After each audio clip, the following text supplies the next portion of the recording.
ಕುಡಿಯುತ್ತಿದೆ.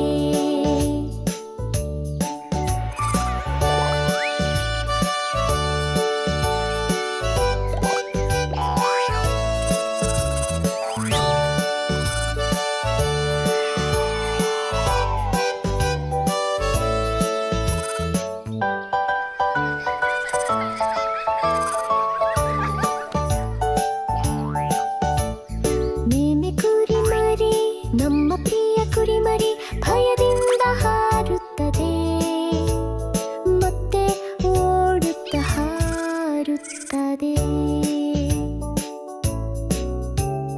ಮೇಮೆ ಕುರಿಮರಿ ನಡುವಲ್ವೇ ಚಲಿಸುವ ಕುರಿಮರಿ ಪಿಶಾಚಿಯಂತೆ ನಗುತ್ತಿದೆ, ಎಲ್ಲೆಡೆ ಪ್ರೀತಿಯಲ್ಲಿದೆ.